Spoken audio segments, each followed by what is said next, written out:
Hi, I'm Margaret Matijasevic, the Executive Director for the National Conference for Catechetical Leadership, and today I have with me Neil Parent. Can you tell us a little bit about who you are, Neil? Thank you, Margaret. Well, I was, as you know, the former Executive Director of NCCL, and before that I was for 12 years at the Bishop's National Office, the USCC, as it was called in those days. So today I have with me a visionary in the realm of catechesis. What a privilege today. Thank you, Neil. Well, thank you for having me, Margaret. Before we get started, the National Conference for Catechetical Leadership wanted to extend gratitude to Paulist Evangelization Ministries for their help in producing the video. Thank you very much, especially to Frank DeCiano.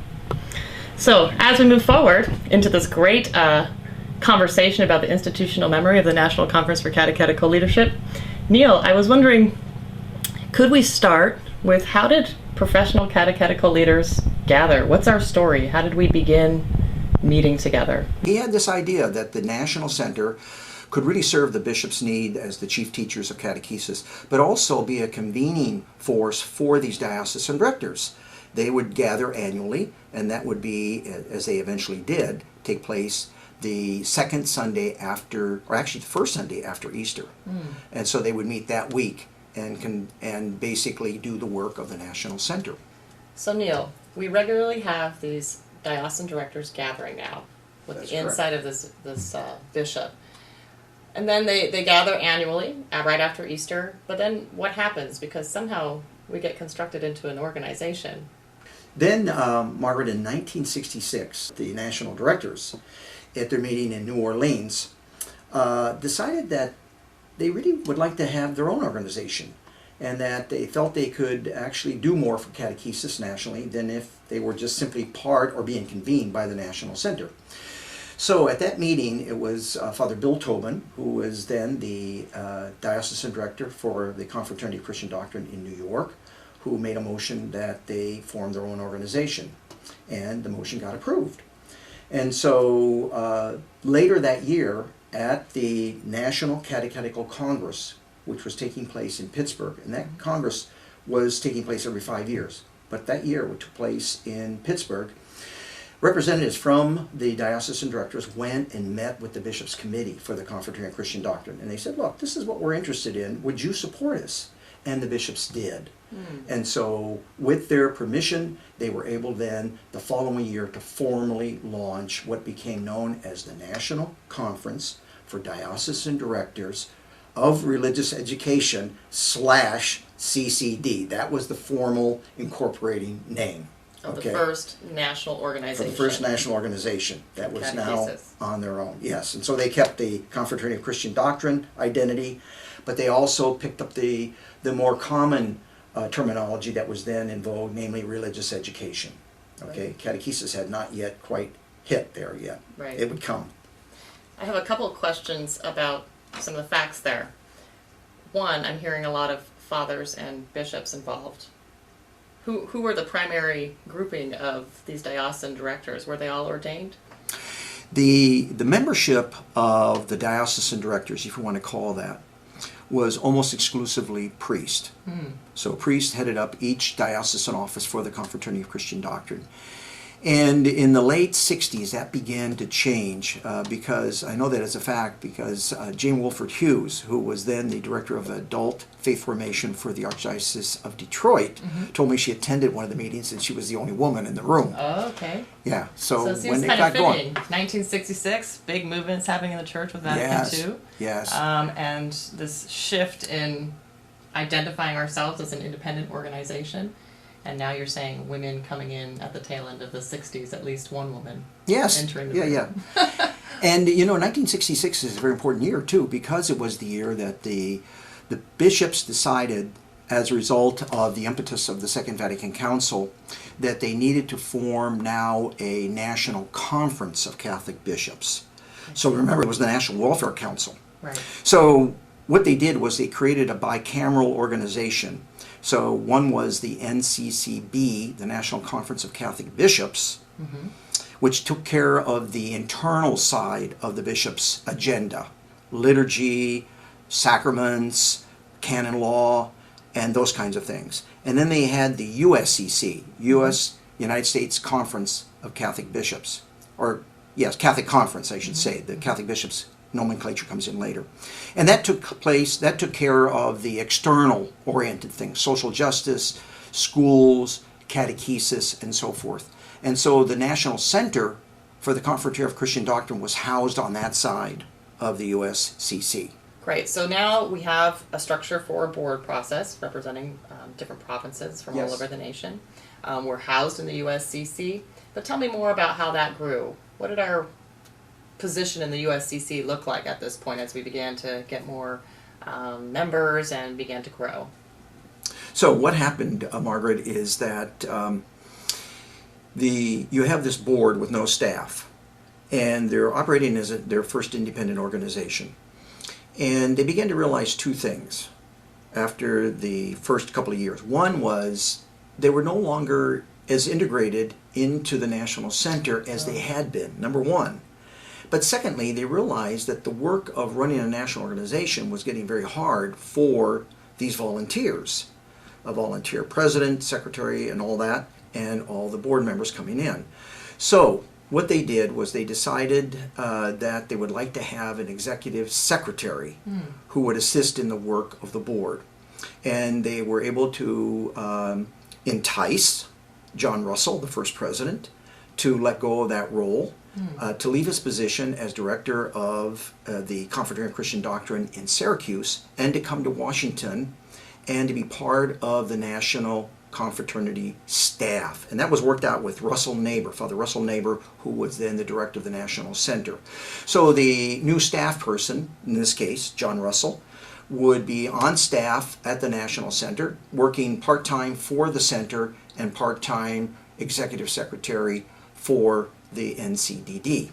And so the center paid half his salary, and the organization paid the other half of his salary. So now they were more integrated, and so they felt that that was a very good solution until certain developments happened. What happened, Neil? What developments happened? Well, You can't leave me hanging like yeah, that. I know.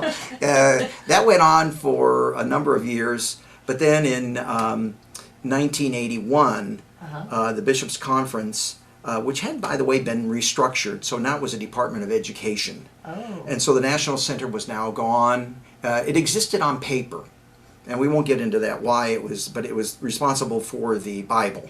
So you may remember the Confraternity Bible. So they kept it as an organization on paper to handle the Bible. But the USCC now was an Office of Education, and it had schools, it had family life, it had adolescent catechesis, it had youth ministry, it had adult education, it had Bible ministry, and so on and so forth. So what happened was in 1981, the bishops, in a cost-cutting move, decided that there were several organizations, since they did have independent membership, they did have an outside revenue source, that maybe it was time for them to be on their own.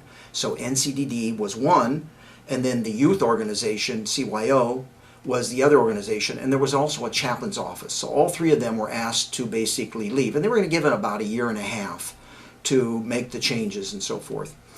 And what occurred was that NCDD decided, the board, that they really wanted to put this issue before the membership. What should we do? Because, Margaret, NCEA was aware of the development and had made an overture to NCDD. Why don't you come and join us? Why don't you be part of our organization rather than going independent? And so at the annual meeting in Los Angeles in 1981, the membership gathered, discussed those two options, and in the end they decided to stay independent. Wow. To go independent, as did the youth organization. They were independent. And so very interesting, in the summer of 1982, the staff member who was brand new, that was Sister Suzanne Hoffweber, who was hired to be the first executive secretary of this new independent organization, and Maggie Wilson Brown, who's now Maggie McCarty, those two staff persons at the USCC left, taking a desk, a chair, and a file cabinet. And a membership. And a membership. Two, they went to St. Paul's College across right where town. we are filming today. Where we're filming today. And they shared a common office space. And so there they started, both organizations. And I think that's a very interesting development, which you may want to inquire about, because I saw a difference in the two organizations and how they operated, you know. Thank you, Neil, for articulating our position within the USCC. But now I'm wondering, how are we organized as this new independent organization, the National Conference of Diocesan Directors? How did we function internally? How did we operate ourselves? So what the diocesan directors decided to do to organize themselves, since each of those diocesan directors were part of provinces, was to say, let's create a board in which we will have one representative from each of our ecclesiastical provinces, of which I think there were about 37, maybe 38. So one representative of each of those provinces would come together along with officers that we're going to elect. And there will be a president, a vice president, a secretary, and a treasurer. So about 41, 42 people made up the board. And there was no staff, so the board basically was the organization. They came together, they brought in reports from the provinces, they conducted business, and then their business oftentimes went back to the provinces so the provinces could know what was going on nationally. And many of those provinces, Margaret, also had their own agendas. They were producing materials for their own needs within their provinces and so forth. And that, in turn, filtered up to the board meetings. So as a board, they could create agendas for issues that they wanted to conduct and to develop on behalf of catechesis nationally. But just to clarify then, Neil, the members of the organization were all board members. Nobody beyond that board member from the province could be a member of the organization? Oh, no. Remember, it was all diocesan directors. Right. So you're talking one representative from an ecclesiastical province. I see. That's the board. So back in the province, you had other diocesan directors who were serving their respective dioceses. Right. At the beginning, it was just diocesan directors. Okay. But then over the years, they began to invite in associate members. I see. Diocesan staff, though, only. Okay. So the membership grew from 200 and something to maybe 300 or 400 as they began to add associate directors as well to their membership. Great. So the offices in religious education started to grow, the membership started to grow, but it was exclusively for diocesan staffs. It was diocesan staff, that is. This inquiring mind now wants to know. There's two organizations. Yes. You observe something happening, and it's something that you said you want to share with me, so I want to know what it is. Oh, yes. Two people sharing an office, two women now, which I might note that's an Oh, interesting yes, shift that's correct. from Right. all ordained to now two women. Yes. And by the way, Sharing an office. Suzanne Huff was the first female executive secretary. Oh, great. Because all her predecessors were priests. Wow. So these two women out of the USCC Mhm. sharing an office here at St. Paul's, but something happens. What happens? Well, it was interesting from my vantage point at the USCC to observe this. The youth organization, and that had been CYO and youth ministry and so forth, working out of the USCC office, redefined themselves. And they renamed themselves the National Federation for Catholic Youth Ministry. And as a result of changes, they were able to quickly grow and actually leave that joint space. So you're saying they created a new identity for themselves. They did. Which Yeah. allowed them to thrive. Yeah, they were no longer part of the bishop's office. So they basically created a new way of being, so to speak, about themselves as an organization. And that enabled them to really grow. By contrast, the NCDD kept the same organizational structure. That big board, the 30 or 42 member board, Yes. and so on and so forth. And reflecting on that, Margaret, and you and I were talking earlier about that, in all fairness to them, they were a part of the National Center. They saw themselves as key advisors to the bishops. And so, in a sense, it was, I think, harder for them to realize that perhaps there needed to be changes in the organization as a result of their no longer being part of the USCC. But that was a critical, if you will, hiatus that perhaps they needed to gap, to change over, to cross over, to become something new. And but it didn't. Somehow they kept the same organization with, however, this exception. The Suzanne Hoffweber stayed for 6 years. And then she retired, and they hired Mike Librato from Gaylord, Michigan to be the executive director. But around that time, the new president, the first female president of NCDD, decided that because she could hear some requests from membership that they wanted to see the organization change, so there was launched a bylaws committee to look at the bylaws, what changes might be made. There was also a critical success factor group that was looking at organizational changes. And in a couple of years, what she did was combine those two. So that was in place. So they were beginning to look at changes themselves. It wasn't entirely like they just ignored the fact they were no longer part of the USCC. They really were starting to say, you know what, maybe we should make changes, and so on and so. But a crisis occurs in 1990, and right after the annual meeting in Atlanta, their executive director, Mike Librato, decides to resign. And so that left them in the lurch with no staff, professional staff, other than an office manager. And so they begin the process of looking for a new executive director. Oh. Well, it seems like NCDD was really going through a lot of changes. I'm thinking about the movement of Vatican II, the ripple effect of that, catechetical offices growing, roles in catechesis growing into DREs and all sorts of things. But also their own struggle in holding all of that, being dismissed from the USCC, trying to figure out who they are in that. I can see that the organization went through a lot to claim an identity or understand its identity, and I think that makes sense. But now we're at a point where you're saying we have no staff, we have no professional staff. Mm-hmm. So what do? What they did, Margaret, is they do what all organizations do. When needing staff, you start a search process. So they did that. And that's where I kind of come into the picture, because a phone call came to me from Jean Marie Weber, the president, and said, Neil, we're interested in your applying for this position we have of executive secretary.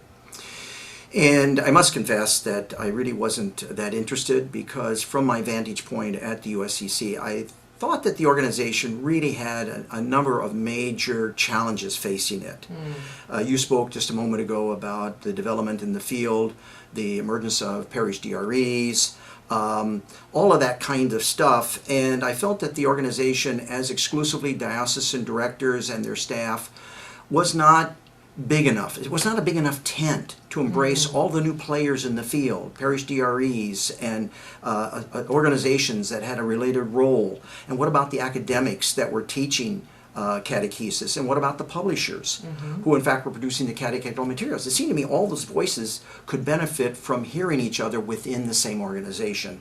So I thought, I don't think so. I don't think this is going to work. Plus, I saw another phenomenon, and that was the role of executive secretary, to my advantage at the USCC, was very weak, because when we would have the Committee on Education meetings with the bishops and so forth present, the executive secretary was never present there. It was always the president who would fly in. And that meant that the staff then didn't know how to relate to the executive secretary, because it didn't seem that that role had much leverage, much ability to speak on behalf of the organization. I see. So the local person for the organization wasn't ever in the decision-making room. The president would fly in. The president would fly in and sit there at the bishop's meeting on education. That is correct. So the secretary role you were viewing as weak. It was weak. And now we're putting out a search for a new secretariat. That's correct. And so my initial response was, I don't think so. You've got a lot of needs that you have to address, and I don't think that that would be something that I could do as an executive secretary. So originally wasn't very interested, but the executive committee was persistent, and they kept coming back and saying, yeah, but we really want you to apply for it. Can't you at least talk to us?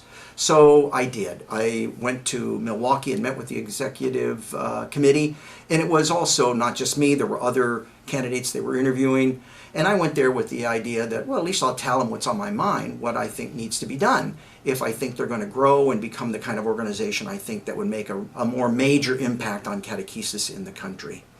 And so that took place. To my surprise, the executive committee said, well, despite all your reservations about us as an organization, we would like to hire you. So what did you tell them? To have them call you and say that? Well, I told them all the things I thought were wrong. So it's not exactly the best way to get a job. Right, everything you don't do in an interview is what Neil Parent Yeah, that's did in right, his what I did. interview. That's correct. Well, I thought, I wanted to be truthful. I had a job. I wanted them, I thought the organization was a good one, but it really was not addressing the current situation. Reality. That's right. And so, to my surprise, they called me back up and said, well, we've interviewed several people, but we want you to apply for this job. And so I said, well, maybe this is something we should talk over more seriously, but I would only do it with the whole board. So it's not going to be just the executive committee. I want to meet with the whole board. And how big again was that board? It was about 42 people. So, a person interviewing for a job says everything wrong with an organization and gets a callback, then puts himself in front of 40-some people. I mean, who does that? That seems like a crazy person. I think. I think that. Well, it was again. I felt so strongly that the organization had to change, and I had these ideas because I could perceive it for 12 years from my vantage point at the USCC. And organizational development was something that I had an interest in. So I brought a certain learning from reading the literature and so forth. And so I met with the board, and I told them the board was too big. I told them that the field had changed. They had to consider, as I mentioned a little earlier, all these other players. I told them the position for executive secretary is too weak, and therefore a non-entity when it came to representing the organization at the USCC meetings. And all of that would have to change. And if they were interested in me, these are the preconditions, if you will, for my accepting the job. And so they dismissed me, said go take a walk, and then invited me back after, I don't know, it was a half hour or something. And a spokesperson, I guess it was Jean Marie Weber, said on behalf of the board, we want to hire you.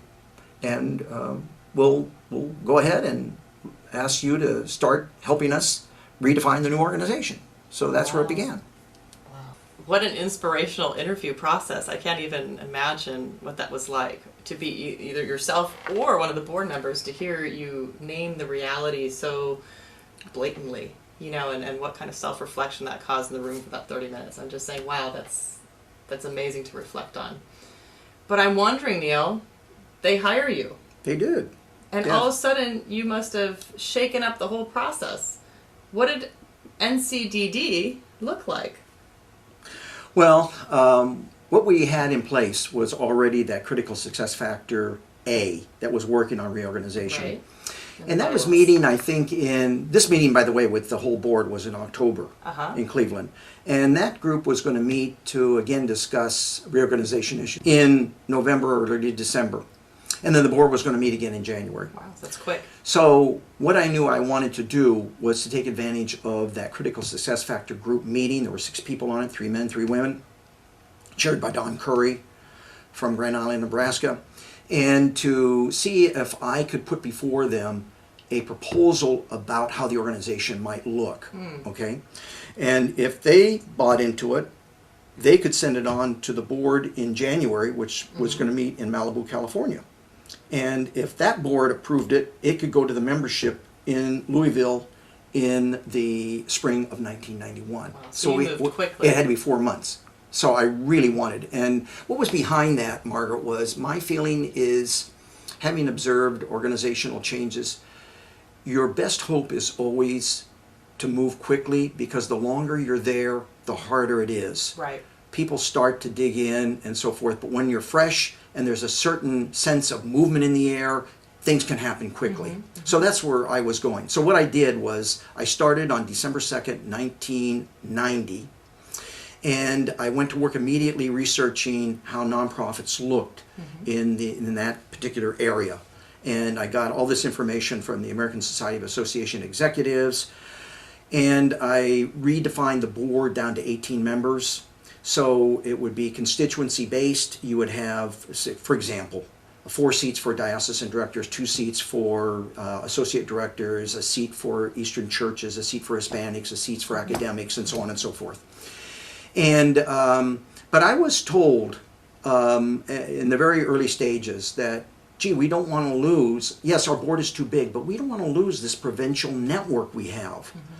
And so what I was able to do was to conceive of a sort of independent adjunct organization, which we eventually called the Representative Council. So it would be those 37 and now even larger members, because it was no longer just going to be the representatives of those provinces. We were going to include parish DRE representatives from their organizations. We were going to include affiliated organizations. We were going to include some of the other people that were not on the board but needed to be part of the discussion. And so I conceived of it as operating adjacent to the board, if you will, even geographically. So I had in my mind that this group would be our think tank. They would be the people that would be the brainstormers. They would be thinking through the big idea issues about catechesis, where we needed to go, how to need to get there. They would be rooted to the members through the provinces, and the members would feed in their ideas. And then they would come and together they would massage those ideas and see where the organization was going, or where catechesis was going, or where perhaps the latest document from the Vatican needed to be addressed and how it should be addressed. Wow. So all of these things need to be done in that group. And the benefit would be that that group would give the wisdom of their thinking to the board as the board governed the organization, you see. So you would have the board working on governance, the representative council being the networking agency for all the representatives from the provinces plus those affiliated organizations, but thinking through the big issues, the blue sky people, so to speak. Wow, you know what I yeah. mean? Right. And then they would then at their meeting, sort of at the end of the meeting, they would reach their conclusions, and they would share those conclusions with the board leadership and say, okay, here's where you've asked us to go with some of these issues you're interested in as our governance people, and here's our responses to them.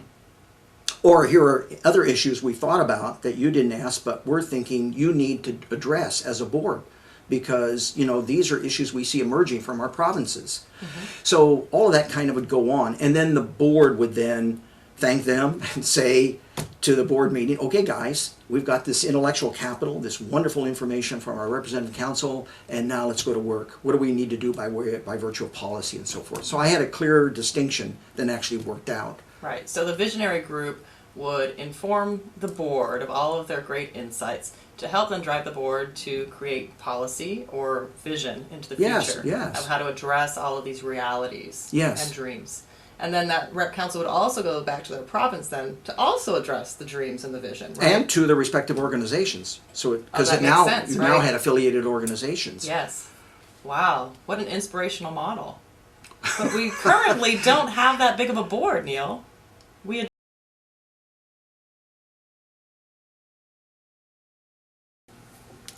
So the design I presented to that critical success factor group A had this idea of a smaller board, a representative council. I also changed the role of the president. What I did was I drew, Margaret, on the sort of the custom that I observed in nonprofit associations.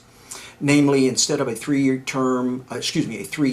presidency. And what I discovered was why they did that is it got more people into the role of president, and it also relieved that key person from having to basically have the responsibility of chairing the board for 3 straight years.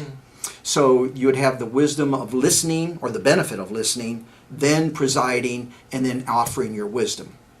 So that was one of the other changes that we made. And what happened was that the Critical Success Factor Committee made some changes, but basically liked the idea, the framework that I presented. They then presented it to the board in Malibu. Some additional massaging was done, but then that went to the membership in Louisville in the spring of 1991. To my great delight, the membership voted unanimously to accept this whole new organizational change. And there was only one abstention. So, but it was a unanimous vote other than that. So that's the beginning of what became NCCL. And by the way, the name was chosen the following year in San Antonio at the annual meeting. The organization members gathered there, went through a discernment process. And so they went around with different name proposals and so on and so forth, and eventually decided on the National Conference for Catechetical Leadership. Okay. That's how the name came. It was the following year. And then later that fall was the first representative council meeting in Kansas City. And so the organization was then fully flying at that point. Wow. Yeah. It seems that at this point, with a new structure, a new way of operating, we needed to probably research and embrace visions of how we were going to function. You know, how are we going to professionally develop ourselves to function as a cohesive board? Or what next steps did you take to assist NCCL through that? Well, there were several developments that occurred. First of all, the original design of the Representative Council never got off the ground the way I had conceived of it. Oh. Yeah. The incoming president really felt, who had served on the previous board, that big board, he just didn't understand how you could have the board not present in the Representative Council. Because from his experience, the board ran the organization, I think, you know. And so if it wasn't really part of that discussion, what's going on here? And at the time, I think I had conceived it intellectually, but it hadn't yet had the experience with it. So I myself couldn't argue the other side very forcefully because I wasn't sure myself how it was all going to work out. So anyway, you had the board and the Representative Council now meeting together. I see. And in retrospect, I think that offered contamination to both groups. It blurred what a board does, and it blurred the blue sky, creative, intellectual capital idea behind the Representative Council. And I think that's something maybe the organization might want to look at in the future, whether that's still good when you have your governance group meet within a blue sky group, because they can still get the benefits of the blue sky, but they have a different role altogether. And you want to keep roles clear. You want to keep your hats on your head in the same way you're supposed to be keeping them when you have a different role, you know? Right. I think that we're probably at a good point to talk about that as an organization. We'll be gathering soon for our Rep Council meeting. Our current board has adopted fully the idea of governance, or policy governance. Can you tell me a little bit about our history with policy governance and your experience of that? Well, I introduced the idea of policy governance back in that first Representative Council meeting in 1991. Wow. But it didn't come to fruition until some 15 years later. But that's okay, because in many ways there were so many changes. And by the way, I would like to say that the members and the leaders of NCDD were absolutely phenomenal when you think of the changes we went through, because there was still another change to come. And that was back in the late 90s. So we had now this new organization, NCCL, and it was launched in 1991, 92. And we had the Representative Council, the new way of electing the president, and all this sort of thing. But as a result of experience, I could see that we still needed a smaller board. And I would, through my learning again at workshops and through the literature, I could see that the constituency board that I originally conceived was really not the right direction to go. We need fewer members who could meet, who could, again, not have the need for an executive committee that makes decisions on its behalf. You want the whole board making the decision totally, not an executive committee. Also, a number of the presidents who had served in that 3-year sequence complained that they just got the feel for chairing the board when, in fact, they had to move on and become the immediate past president. So we went back to the idea of a 3-year term for the president. And also, there were other developments. The parish DREs, who we limited to being on the Representative Council with just a representative from each DRE organization, were saying, we want to vote. We want to be individual members. Why are we being excluded? So what happened is when Maruja Sedana was elected president back in the late 90s, I went to her as the executive director. I said, you know what, Maruja, I think we need further organizational renewal. These are things that I'm seeing from my position as executive director. And why don't we create a process called NCCL 2000? And that will be our re-examination of ourselves. since the 90s. In other words, we've been here almost a decade. What are we thinking? What changes need to be done? And she was enthusiastic. And so she appointed Carol Augustine, the diocesan director in Baltimore, to head up that NCCL committee. And as a result of that, further changes were made. So we went from an 18-member board, constituency-based, down to a 9-member voting board, along with the executive director, the liaison from USCC, and the Episcopal moderator. We also now included DREs in full membership. We had other changes that we made. Again, going back to that one of a 3-year term for the president. There was one thing I did try that didn't go. All the others went. The framework was basically accepted as Carol had presented it and so forth. And that was, I really wanted the name of the president changed to chair of the board. And the reason for that was president carries in our society executive connotations. And many of our members would think that, okay, we've elected a new president and that president really is running the organization. And that blurs the lines between governance and executive action. And I wanted that cleared up because many times it came to me, and even the presidents that got elected would call me and say, but shouldn't I be doing this? I'm the president after all. And so it was kind of always a sense of a little bit of misunderstanding or tension of who does what. But there were some people that stood up on the floor and said, no, president is our tradition and we want to keep that.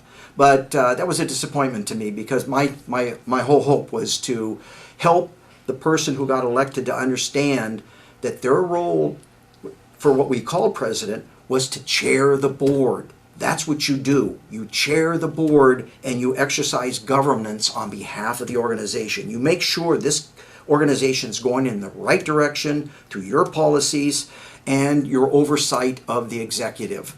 That's what you do. And by calling yourself president, it blurs the lines. And so I just want to say, in fact, today in nonprofit, to try to get away from that, most nonprofit organizations now give the executive director the dual title of president and CEO. So to make sure that there's no misunderstanding. So anyway, that's something that didn't go in NCCL 2000.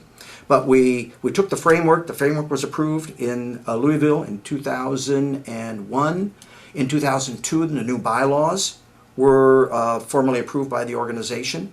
And in 2003, the first president to be elected under the new schema of voting, because also one of the things we did, this is interesting, Margaret, oh yeah, excuse me, but one of the things I noticed as executive director, I never liked seeing somebody vie for the role of president and lose.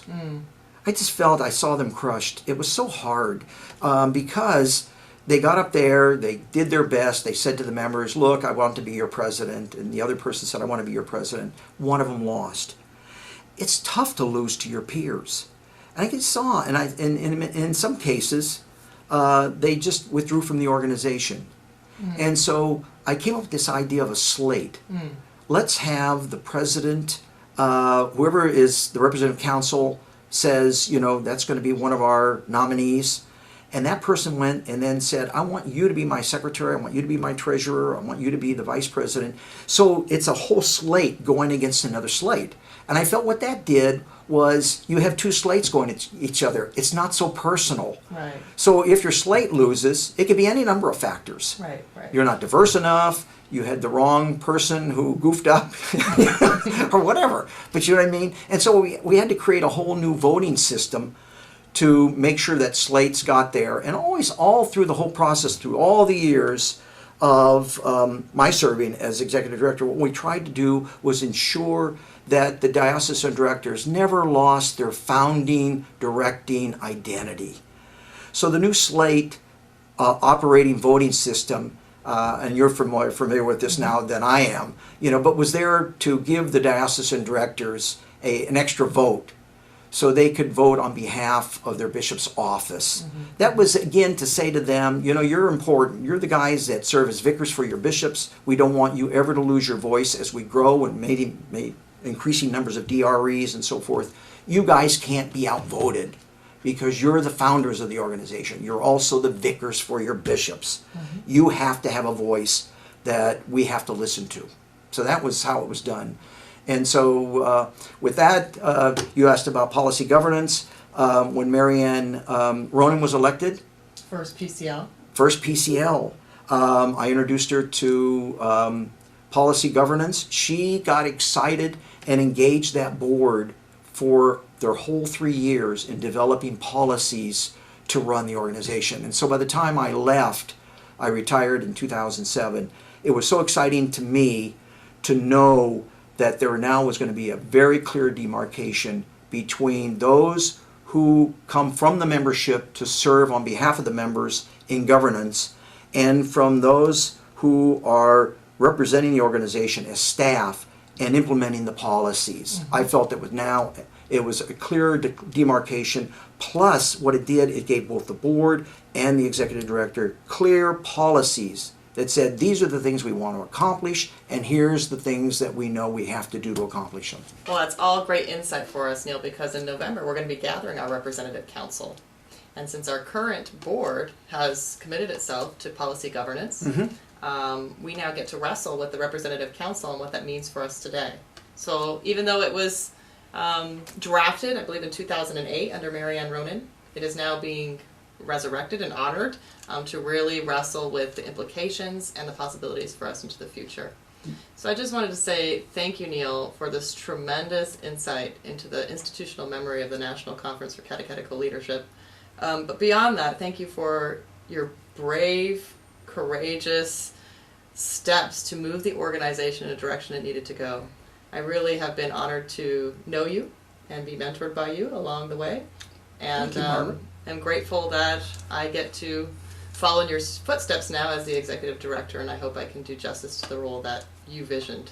Oh, I have no doubt about that, Margaret, but really the credit goes to the members. It's true. It really does. I saw my role as, since I was full-time, as trying to come up with ideas, initiatives that I thought would serve the organization. But it took the members to basically own them and have the courage to change.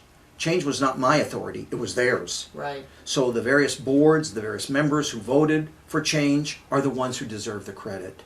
They're the real heroes of the story of the legacy of NCDD to NCCL. And I guess catechesis in the nation, period. Indeed. Right.